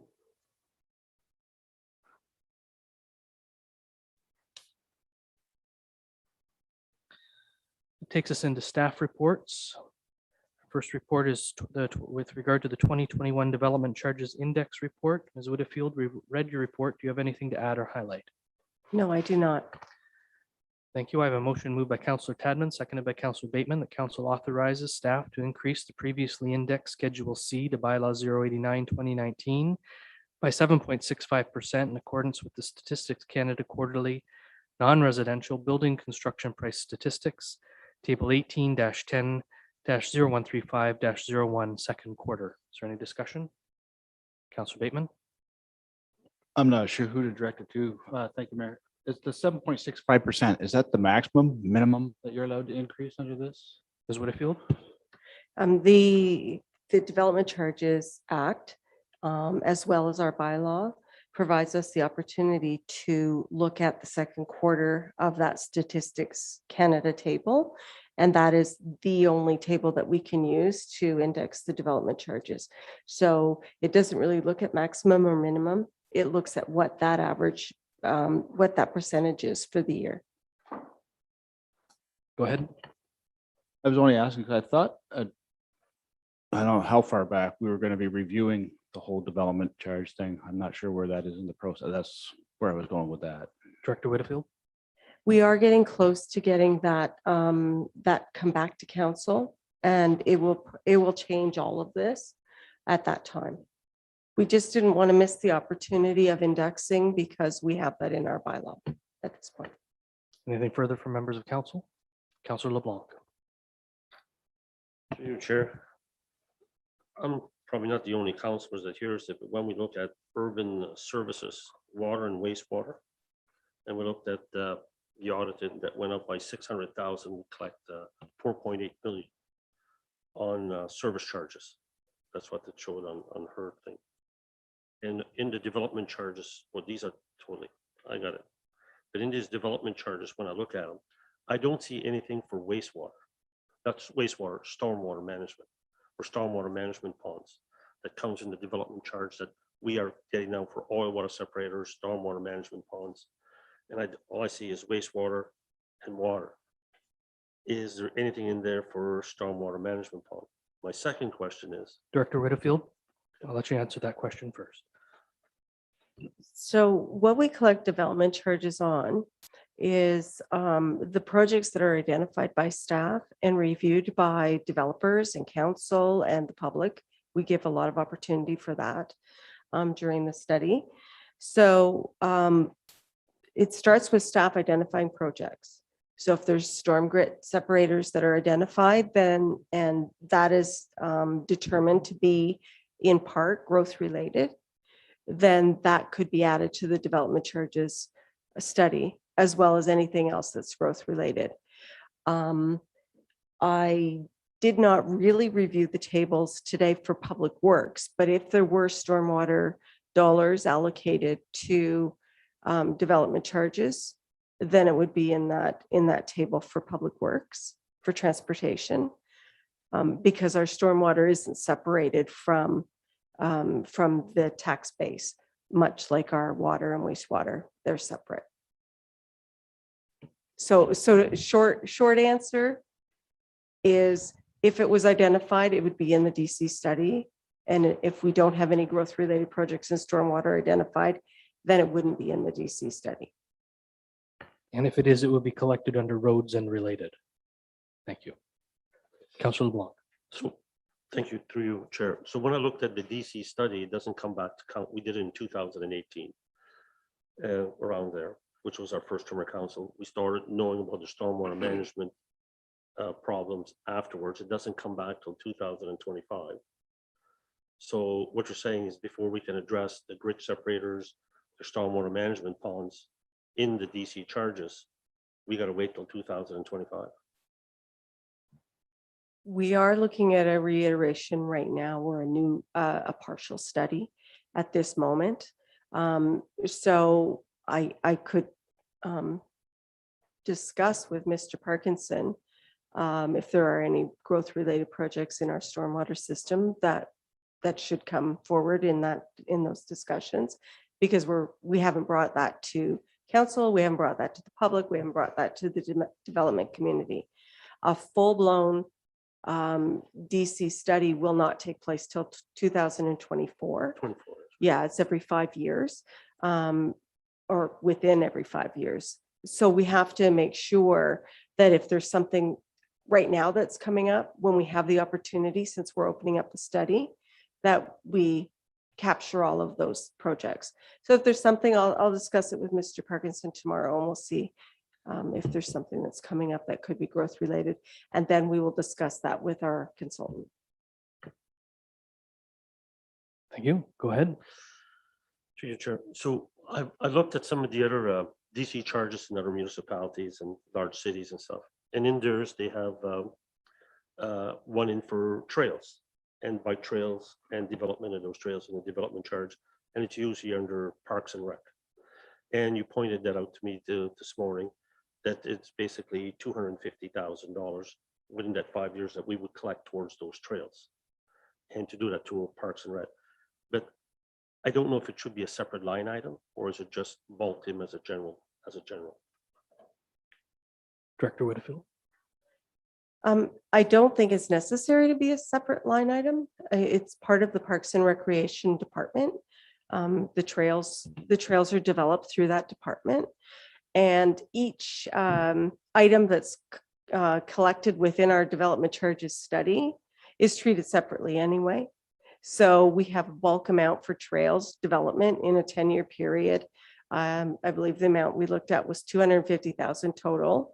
And at the time of that DC study, we had a 10% reduction in any park services. So 25,000 was taken off the top, and we had 225,000 that we could take out of development charges for that trail development. When the development charges study is renewed this year, that 10% statutory deduction will no longer exist. So I think that we will be able to obtain that 25,000 back, so that it'll be 250,000 that we can spend in that 10-year period. I know that there's a new trails committee, and maybe there's going to be something coming up in the next few years that will increase that for the next development charges study. But at this point, staff have identified trails in the urban areas that were within our plans that we wanted to develop through council's approvals. And those are the trails that have been identified in the current study. The ones that I was looking at the rural, also, I'm also looking at the rural for development in the rural area, some of the trails, because some of the people know that the trail committee now is set up, and they wanted to know how would we get the funding to set up some of the open road allowance, or just clear up just for walking, so they can walk and do their Vogue marching like they do in Europe and stuff. So is that part of it, that 250,000, is it just for urban, or is it for rural, or is it combined of both? Director Whitfield. The trails that were not specifically defined in the development charges study, but it could be brought forward through the Trails Committee to the Parks and Recreation budget. And there could be contributions from the tax base, as well as development charges and other methods of funding these types of projects. Thank you very much, Director. You've been very helpful to me all day long answering my questions. Thank you. Thank you both. Any other questions from members of council? Those in favor? Are there any opposed? Motion is carried.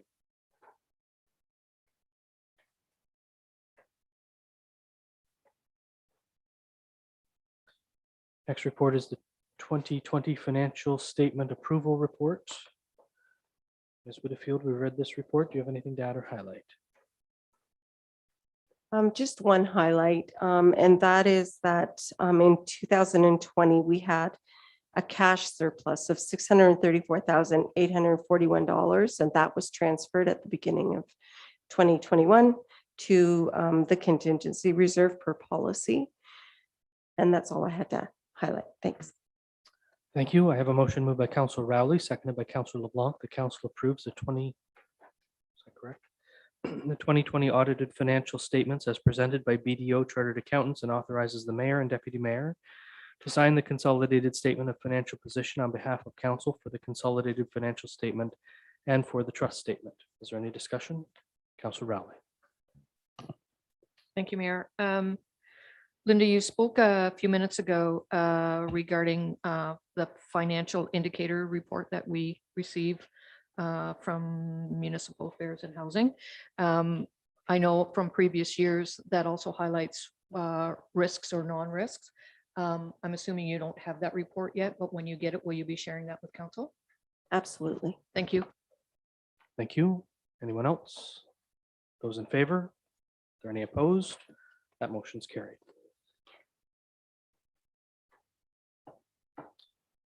Next report is the Harbor Street Pumping Station, new force main.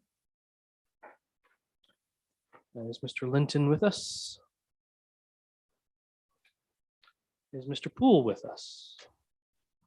I am. Mr. Poole, we've read Mr. Linton's report. Do you have anything to add or highlight? No, your worship.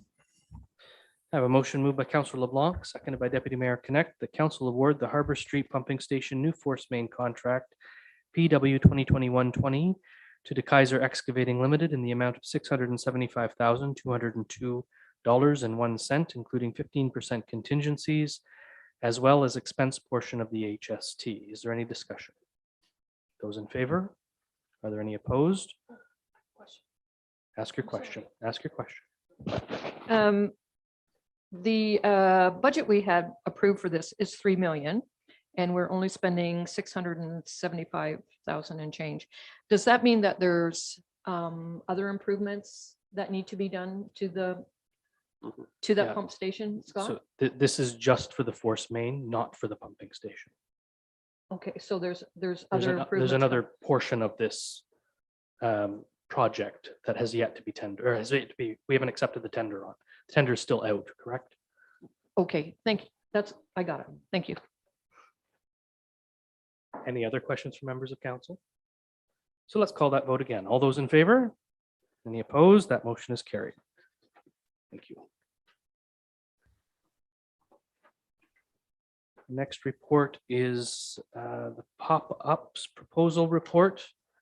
Mr. Hagerman, are you going to do the presentation that I'm going to refer to Ms. Caroline Birch for this one. Ms. Birch, are you doing the presentation? I just wanted to make note that those slides are attached to enhance the report that I wrote, but we will not be doing the presentation this evening. Very well. Thank you for that. Anything else to add or highlight? No. Thank you. So I have a motion moved by Deputy Mayor Connect, seconded by Councillor LeBlanc. The council receives the report for information on the proposed pop-up program at King Edward Park and considers the project for the 2022 budget. Is there any discussion? Councillor Rowley. Thank you. Both myself and Councillor Anderson, and I believe Mayor, you sat in on that presentation, and I think it's an exciting presentation and well put together, Ben and Caroline. So look forward to the bigger discussion at budget time. Deputy Mayor. Thanks. I just want to add that I think it's a great idea. I've been to these pop-ups in other communities, and it's just another opportunity for people in our community to set up shop and make a little bit of money, and a good attraction for the community. Thank you for that. Anyone else? Councillor LeBlanc. Thank you, Mayor. I read it. Very good presentation. I think it's something that the town needs. The only thing is when I read it, I said that they're going to be ready by June of next year or July with the delays we've been having, or August. What I'm looking at is we have available time now. If they have the money now, why wouldn't they start the design and start the construction and the modification sooner and be ready for the spring? Councillor Anderson? I think through the committee, work is being done. Some of that presentation indicates what is going to be, what the plan is. And I think there won't be spent necessarily, but I know the economic committee is working fine tuning what you've seen here. So it'll come. I think there's a good plan to do it next year. I think the time will be right. And with everything that's going on right now, it's the only way to Thank you, put Councillor it out Anderson. there in October or November. You know, we've already got, I'm going to add something to this. We've got a couple of containers that committee, our little committee put together for the winter use for the shacks, the skating rinks. And those we're talking locations on that. Obviously, there's one in Codrington, a rink, and there's a rink at Edward Park. So there's two ups already in the process, not even part of that presentation. So there's things happening. I noticed pop-ups are popping even down at Park Place, Pollywogs. He had numerous ones there this weekend. So it's just something that's spreading to the community. I think it's great that the Economic Committee is getting it organized so that it can be planned out well and that we can share it with the whole community. And let's just go with the plan. Thank you. Madam Clerk, Councillor Anderson's battery appears to be dying on his microphone.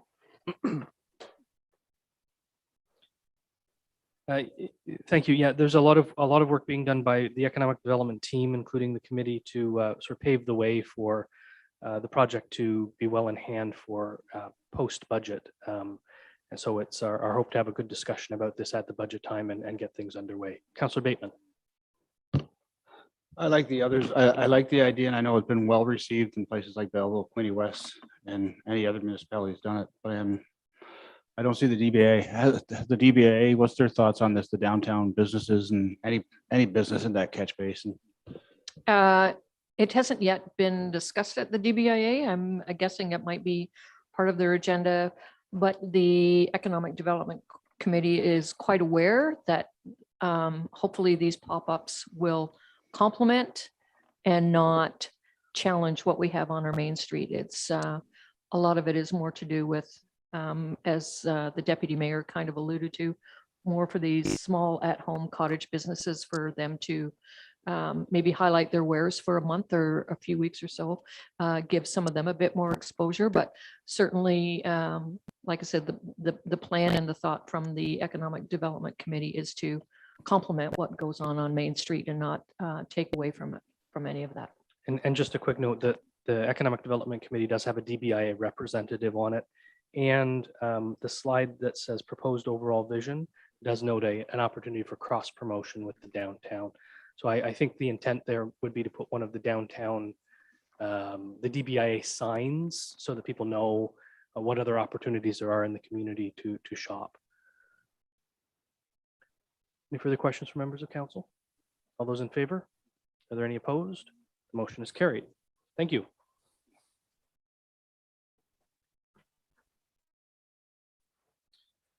There are no notices of motion or motions. There is no unfinished business listed on the agenda this evening. That takes us into bylaws. So before we go into the bylaws, Mr. Castleman, I'm going to ask you to speak, please, to the first three. They all are with regard to the same issue in the community, and it's a good news story. We've discussed the matter in closed session, and this would be the first time that the community is officially seeing anything. I'll turn the floor over to you, sir. Through you, Mr. Mayor, absolutely a good story for Brighton.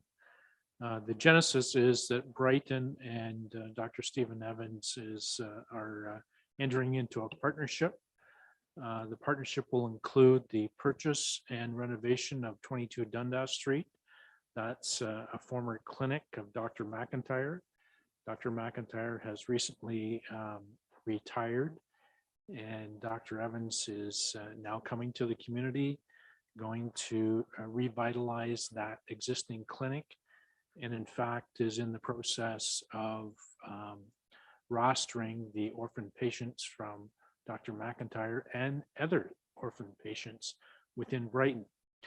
And to that point, we're working in cooperation with Dr. Evans to roster additional patients from Brighton to the point where we are hosting a number of pieces of documentation to assist in that rostering process. So for those Brighton residents who currently do not have a doctor, there are forms available at 35 Alice Street to come and pick up and fill in, return to our offices, and in turn we will provide them to Dr. Evans as he moves forward with this exciting opportunity. So there's a few bylaws for council's consideration this evening. Bylaw number 1 is to authorize the acquisition of 22 Dundas Street. The second bylaw is dealing with entering into a lease agreement with Dr. Evans to take over that clinic on a lease to own basis. And the third bylaw for council's consideration is to enter into a medical assistance funding agreement with Dr. Evans, which is a common agreement that we use to entice doctors to come to our community. And the genesis of that agreement is that he will come to Brighton and set up shop on a full-time basis for a period of 5 years in exchange for a financial contribution of $100,000. So exciting times for Brighton residents as we've recently gone through the strategic plan refresh documentation back in March of this year. Physician recruitment and the health of our residents remains a high priority for this council. And this is one way of us showing to the community that we're following up on that important initiative. Thank you, Mr. Castleman. And there will be a press release issued through the Physician Recruitment Committee or team, I mean, is that correct? The quick answer is yes. I would anticipate that going out tomorrow. Thank you. I'm going to read the motion, then I'll open the floor for discussion, okay? So if it's specific to one of the three, then you can pick which one you want to ask your question on. I have a motion moved by Councillor Anderson, seconded by Councillor Bateman. The council gives a bylaw its first, second, and third reading and finally passes on this date, being a bylaw to authorize the execution of an agreement of purchase and sale of lands, specifically 22 Dundas Street. Any questions or comments from members of council? Councillor Bateman. Thank you, Mayor. For the CAO, I think it falls under the agreement, just so that anybody listening understands, make sure I understand as well. So the Dr. Evans is going to take on Dr. McIntyre's existing orphan patient load, and then also some additional. So you said there's forms here to pick up, so that'll be done in-house and not through Healthcare Connect, because that usually goes from the waiting list and it might not necessarily be somebody from Brighton. Through Mr. Mayor, the quick answer is that the provincial regulations have to be followed. They're going to have to go, people are going to have to go through the normal process.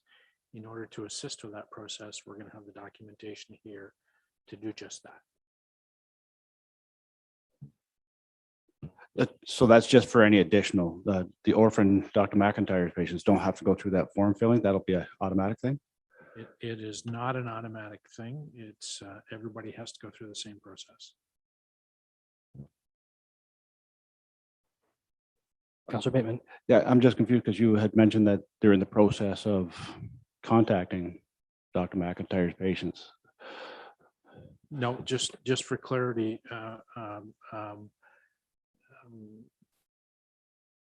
there's been no contact at this stage.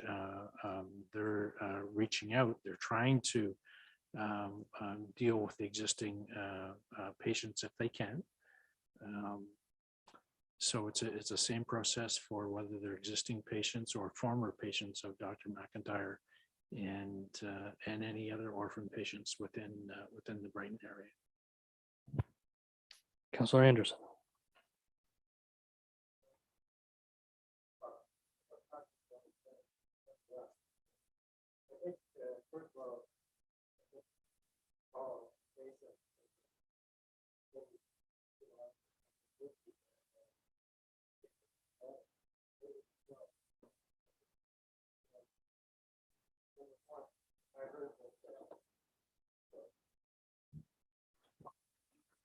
Thank you. Oh, that's better.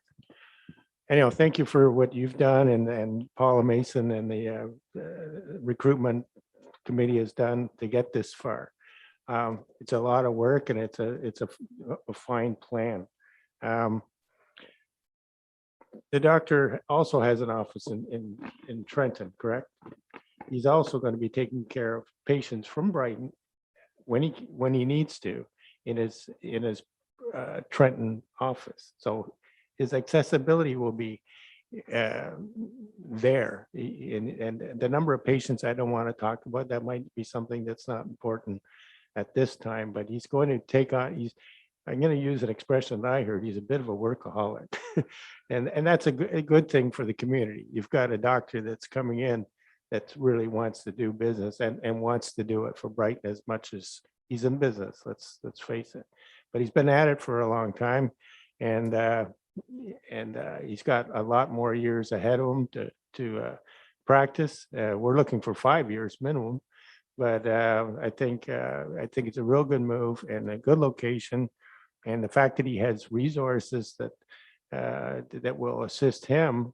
He's very connected to the medical field, other doctors as well, and I'll just touch on it. I think his family is also coming up through the ranks and are going to be doctors as well. There's a couple of family members there. So, the potential is there. And if we can welcome them to Brighton and show that this is a positive move for Brighton, and let he'll follow the rules, we'll follow the rules. But I think it's important to make sure that he settles in well and we take care of him. As retention is another important factor we have found as well. So hats off to those that have worked so hard to get it this far. And let's, as a community, open it up and look for more doctors. Councillor Tadman. Thank you, Mayor. I just want to, I'm not totally clear on, does everyone that was a former patient of Dr. McIntyre have to reapply? Is that what I'm hearing tonight? That's my understanding from what we're hearing tonight, yes.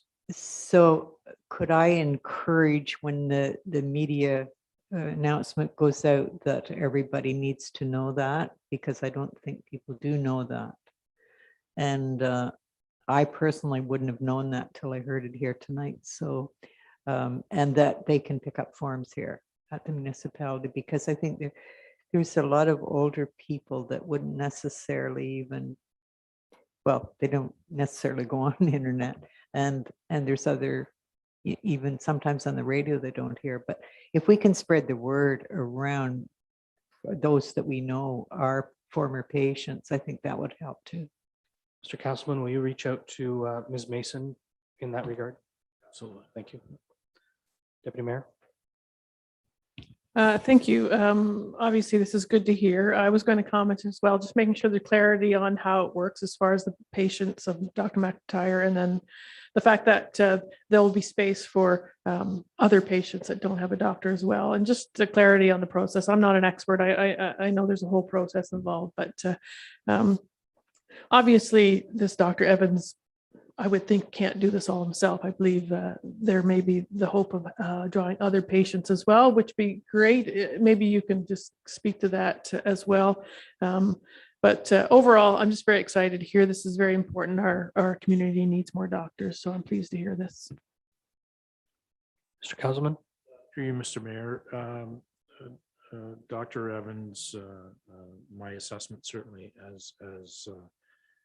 is a workhorse and has been very active within the community, both in Brighton and in Trenton, and quite frankly has been actively recruiting other doctors and medical personnel to assist him in his practice. So that's great news for us. Thank you. Anything further from members of council? All those in favor? Any opposed? Motion's carried. And the next bylaw is moved by Councillor Anderson, seconded by Councillor Bateman. The council gives a bylaw. It's for second and third reading and finally passes on this date. Being a bylaw to authorize the mayor and clerk to execute a lease agreement between Dr. Stephen Evans and the municipality of Brighton for lease of 22 Dundas Street. Is there any discussion? Those in favor? Any opposed? Motion's carried.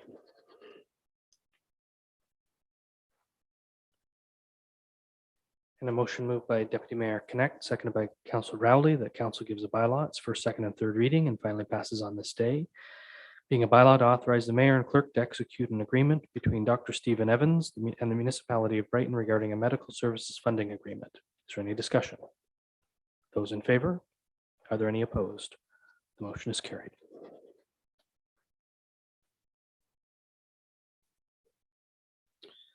That takes us to the bylaw with regard to the rehabilitation of Telephone Road, and it's moved by Deputy Mayor Connect, seconded by Councillor LeBlanc. The council gives a bylaw. It's for second and third reading and finally passes on this date.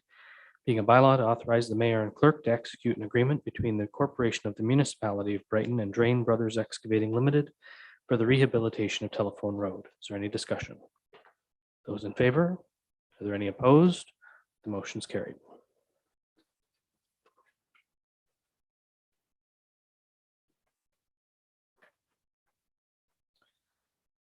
And a bylaw with regard to the Orchard Gate subdivision water main looping, moved by Councillor LeBlanc, seconded by Councillor Rowley. The council gives a bylaw. It's for second and third reading and finally passes on this date. Being a bylaw to authorize the mayor and the clerk to execute an agreement between the corporation of the municipality of Brighton and BN Construction Limited for the Orchard Gate subdivision water main looping. Is there any discussion? Those in favor? Are there any opposed? The motion is carried.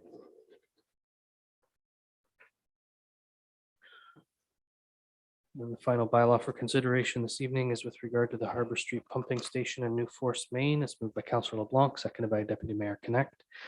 The council gives a bylaw. It's for second and third reading and finally passes on this date, being a bylaw to authorize the mayor and the clerk to execute an agreement between the corporation of the municipality of Brighton and De Kaiser Excavating Limited for the Harbor Street Pumping Station New Force Main. Is there any discussion? Those in favor? Are there any opposed? That motion is carried.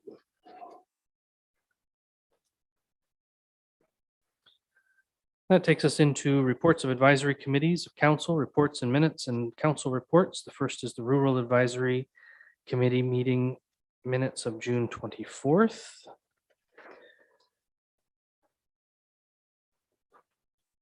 Should I read the recommendation first before passing the full motion for full minutes?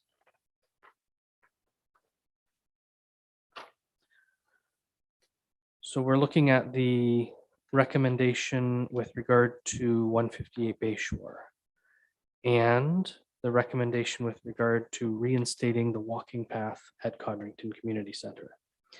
It's moved by Councillor Bateman, seconded by Councillor Anderson. The council support the recommendation from the Rural Advisory Committee to direct staff to investigate an issue of pooling water on 158 Bayshore Road that has been created by reconstruction of roadway and provide a solution, and that council receive or support, so we'll need to know which one, recommendation from the Rural Advisory Committee to direct staff to reinstate the walking path at the Codrington Community Center.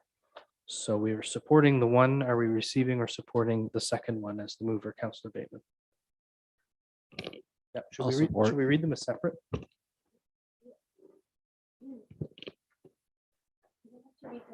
Separately, it's just that I think that the Codrington walking path is already Councillor LeBlanc? Can I speak to that? Yeah, well, quickly. Yes, it has. Okay. Totally done, very well done, professionally done. The Parks and Rec staff did an amazing job. Candace let Jim Miller know about it, and they were there the very next day. They worked on it for a whole week and got it all cleaned up. And it was mainly for accessibility. Some people couldn't even walk through where the branches were going across, and now they're all enjoying it. Thank you very much. So we can either support it or we can strike it. What would you like to do? Councillor Bateman, you're the mover. On the path? Yeah. It's been done, so I'll stick with support, but because it's already been taken care of.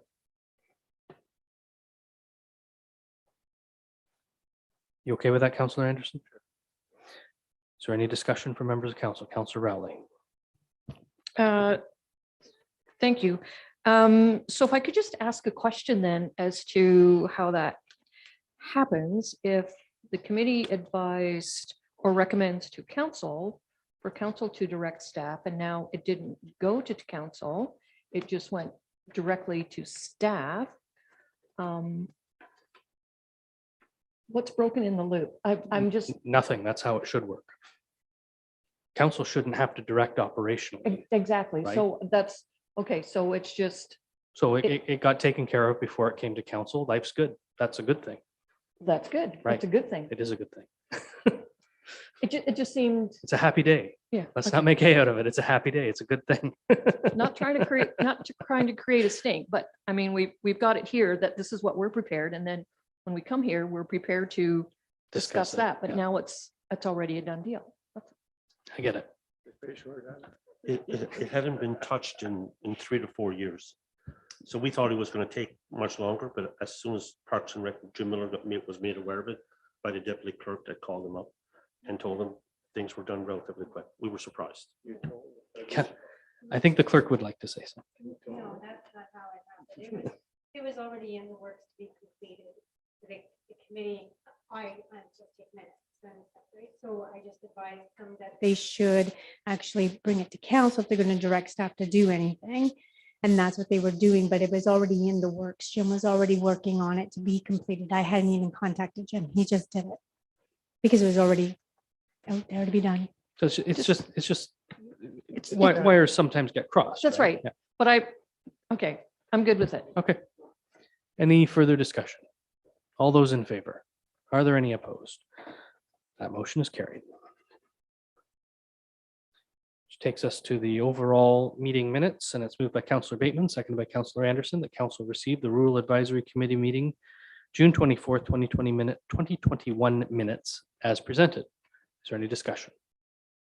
Those in favor? Any opposed? The motion's carried.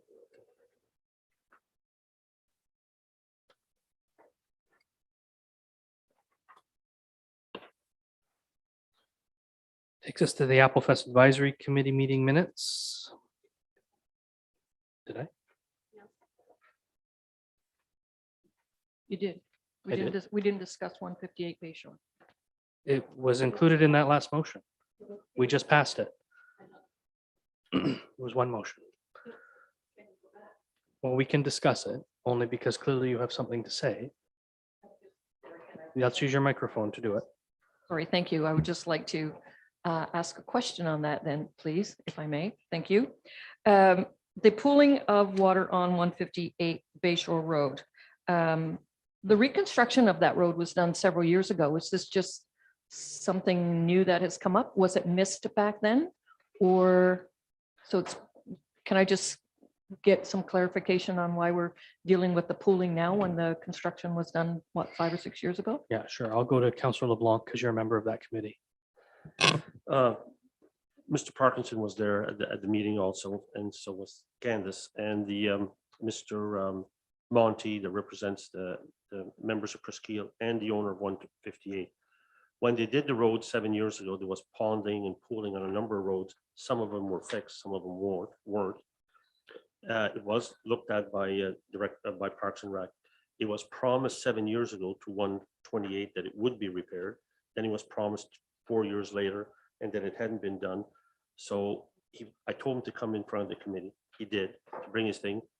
Mr. Parkinson, when he saw it was in front of the committee, went and looked at it.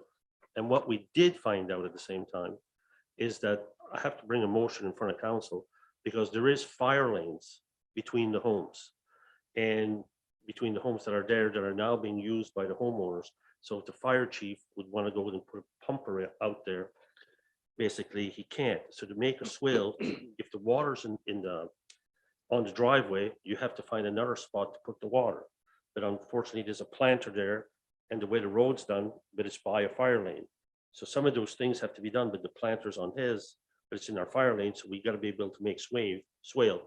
So what we're going to come as a motion in front of council after this is for, if it passes during the budget, to do a study at Presqu'île to see how many fire lanes there are and to get the swale so that the water can flow, because now the road has a crown. Where the road was flat, the water used to pond in the road. Now that it has a crown, which it should have, it flows off and it goes in these people. There's more than 158 that hasn't, that is to address it, but they were supposed to be done 7 years ago when the road was done, and they weren't. It got lapped.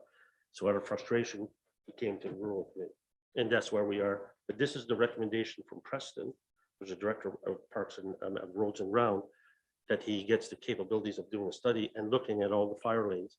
And also the committee of Presqu'île would like to have these fire lanes open too at the same time. So they would work with them in getting them done. That's Monty and their committee. Because over the years, they've encroached on them, but they are our fire lanes that should be there. And that's how we're going to get to the drainage problem. Councillor Rowley is a supplementary. Yes, it is. Thank you. So in the future, we should expect to hear more on pooling in driveways on Bayshore. Again, I'm not sure we have the staff here to answer that question, Mr. Castleman. Through you, Mr. Mayor, I would absolutely have to defer to Mr. Parkinson. So could we ask Mr. Parkinson through you to address that question to members of council by email? If I could say one more thing. You may. A number of them were repaired during that 7-year process, but a number of them haven't been repaired or haven't been done. But you got to get the water to flow somewhere. So you got to re-swale the fire lanes between the houses every 3 or 4. Thank you. Councillor Tadman, you had a comment. I hope it's about 158 Bayshore. Yeah, well, I think Councillor LeBlanc has gone through everything that I knew about it. I happened to be there at the AGM meeting when it was brought up to me, so. Yeah. Thank you. Appreciate that. We're just talking about 158 Bayshore and the ponding. We're not talking about fire lanes tonight. Anything further? Okay, we're going to go on then to the Applefest Advisory Committee meeting minutes. First motion is moved by Councillor Tadman, seconded by Councillor Bateman. The council received the draft August 31st, 2021 Applefest Advisory Committee meeting minutes for information, and that council support the recommendations from the Applefest Advisory Committee to support the pancake breakfast and barbecue presented by the Lions and Kinsmen Clubs on September 25th, 2021 in the CIBC parking lot, and approve a music in the park event on September 25th from 11 a.m. to 3 p.m. Is there any discussion? Councillor Bateman. Just a quick comment, not on the minutes, but I think it's important, and I don't want to speak for the Applefest committee, but I've seen, and I'm sure everybody else has, with the cancellation of Applefest, and that was done early on because of the moving target of COVID. And it wasn't an easy decision, but I don't know if anybody wants to speak to it. To book all those things in advance, it has to be done well in advance. There's a lot of planning to put those things together. And I've seen and heard a lot of people saying, well, why can't we have an Applefest? And it's because of the amount of planning that has to go in it in advance. So I don't like using the word fair, but I don't think it's really fair to jump on people because Applefest was canceled because things are opening up now. I think people have to understand the immense participation and planning and the volunteerism and even the people you're bringing down that goes into something like that. Deputy Mayor. Thank you. You are correct. We start planning in February in order to get the cars there, in order to get the children's village set up, in order to get the vendors. It just takes a lot of time and planning. And, we can talk about other venues that are operating, but as a municipality, we don't have separate venues. We don't have the equipment to do a large production.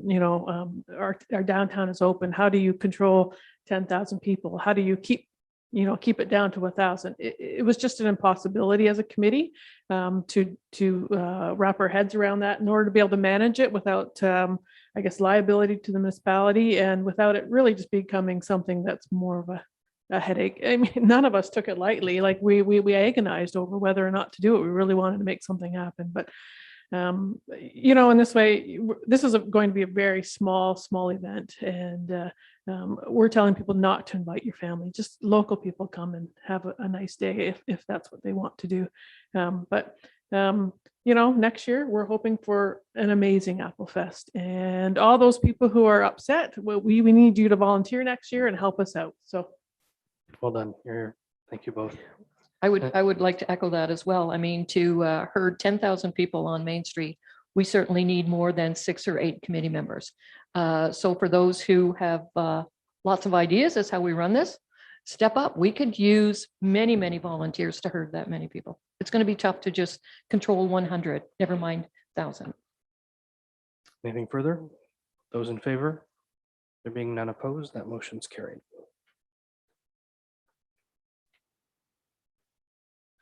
Next motion is moved by Councillor Tadman, seconded by Councillor Bateman, that Council receive the June 11th, 2021 Accessibility Advisory Committee meeting minutes as presented, and that Council support the committee's recommendation to amend the Apple Fest Advisory Committee terms of reference by adding a library staff representative to the committee composition.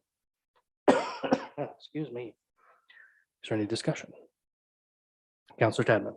Thank you. This is to make everything official, but Heather Ratz has joined before to observe what goes on, and she's a wonderful asset and certainly wants to work hard to make the library as accessible as she possibly can. So we're glad to have her. Right, and I think I said Apple Fest at one point.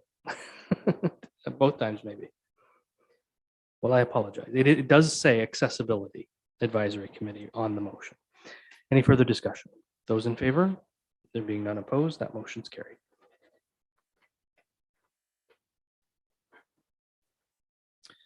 Now we move into reports, minutes of statutory committees, boards, and external agencies, with a motion moved by Councillor Rowley, seconded by Councillor LeBlanc. The Council received the DBIA meeting minutes July 8th, 2021 as presented. Is there any discussion? Those in favor? Any opposed? The motion's carried.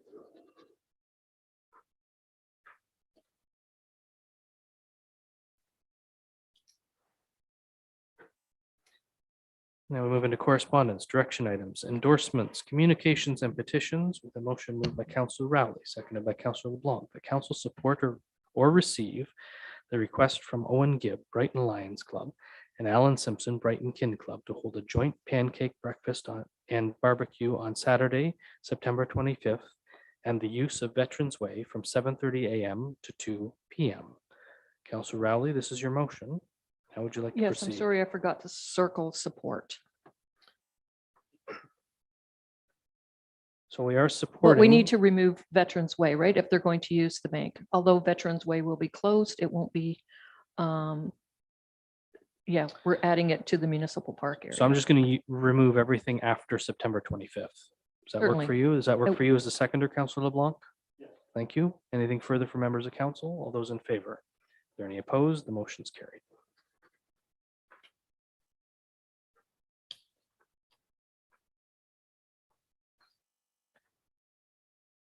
And correspondence from the Northumberland Federation of Agriculture, moved by Councillor Bateman, seconded by Councillor Anderson. The council received the correspondence from Northumberland Federation of Agriculture for information.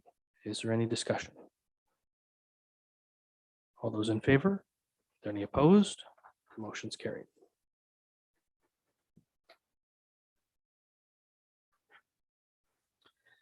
We have no FYI correspondence this evening. Madam Clerk, are you aware of anyone joining us for question period?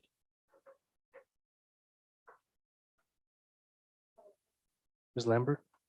Thank you.